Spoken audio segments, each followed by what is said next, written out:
Hi everyone, it's Sarah here from the Mind Mentor with a clip on panic attacks. It is an important topic because anyone in their lifetime can experience a panic attack, but it is more common in those that have anxiety or an anxiety disorder. Please note, of course, as with my other videos, I do not speak as a general practitioner. I'm not a GP.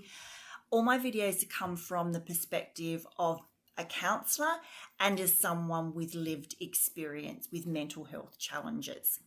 But of course, if you want to find more professional medical advice, then please speak with your GP. So, what is a panic attack? Well, a panic attack is an isolated episode of intense fear. And it's triggered by the same factors that cause anxiety. In that, our body perceives a threat. It turns on its alarm system, which is its fight, flight, or freeze response, in order to prepare the body to engage and manage that attack that they're under. But with a panic attack, on top of you entering your fight, flight, or freeze mode, you're also experiencing intense fear and apprehension.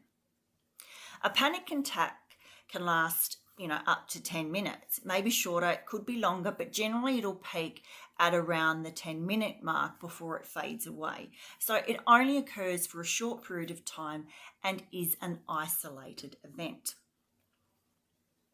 So what causes this, or what happens to your body, I should say, when you're going and when you're having a panic attack?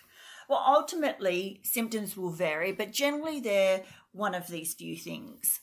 Heart or respiratory speed changes, so your breathing's quicker, or you feel like your heart is racing.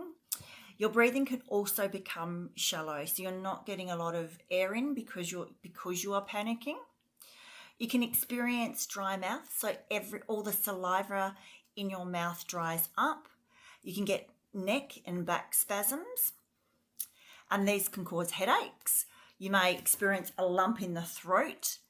Excessive sweating is pretty common as well, where your body feels clammy and hot.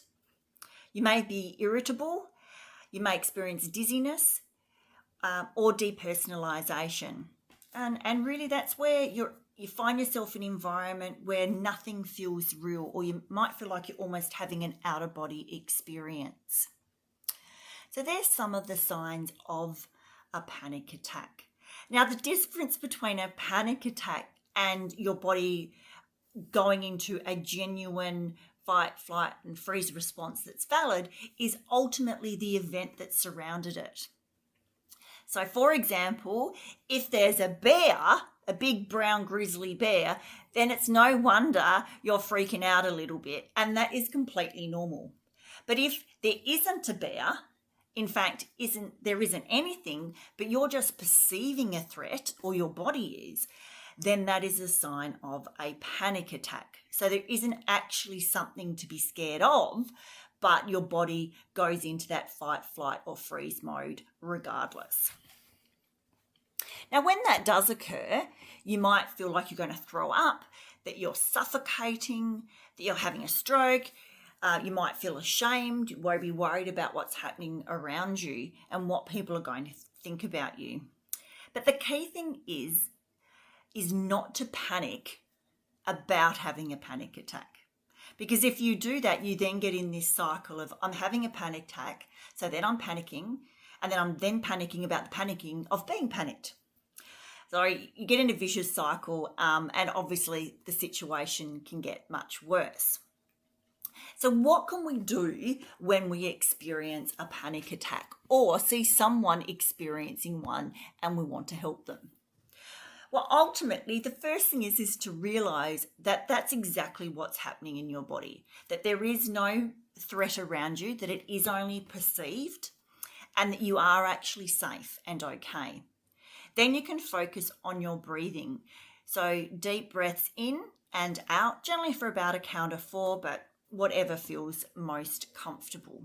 Trying to focus on something as well is useful. So distracting yourself, maybe picking up something and observing it in a lot of detail, or observing the things that are around you. Or if you're a support person, helping someone that has a panic attack, then maybe do something with them or get them to focus on something about themselves or you.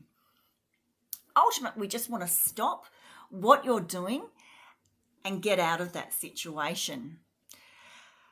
Obviously, relaxing is something that you can do when having a panic attack, but it's easier said than done. So if you're someone that is more vulnerable to panic attacks, by doing mindfulness activities and practicing relaxation will make you more competent and give you a greater likelihood of being able to relax when you do finally experience a panic attack. The one thing you really don't want to do is to find avoidance tactics or to prepare yourself for a potential panic attack. So, for example, you might think, well, if I'm going to go outside today and face the general public, I might take my mobile phone and a bottle of water in case I have a panic attack. What you're doing there is you're anticipating that that's going to occur, and that actually increases the likelihood it will occur. And it's a way of training your brain into believing that a panic attack is actually a normal part of your day. So you do want to avoid those reinforcing tactics. Well, just as a bit of a recap then, a panic attack is an isolated episode of intense fear, can come with a lot of other emotions as well. It's a reaction to a perceived threat, not a real one. And ultimately, it's your body going into its emergency mode of fight, flight, or freeze with that intense fear on top. But there are things that you can do about it, such as controlling your breathing, focusing on something else, stopping what you're doing, and trying to relax. If you find that you're having panic attacks sort of twice or 3 times, rather than just an isolated incident, then it's likely that something else is going on and that you're being triggered because of something that's not quite resolved in yourself. If that is the case, then chances are it's probably time to go and get some help, which is generally your GP is your first point of call. Anyway, I hope that's useful, everyone, and I wish you all the best for the rest of the day. Take care.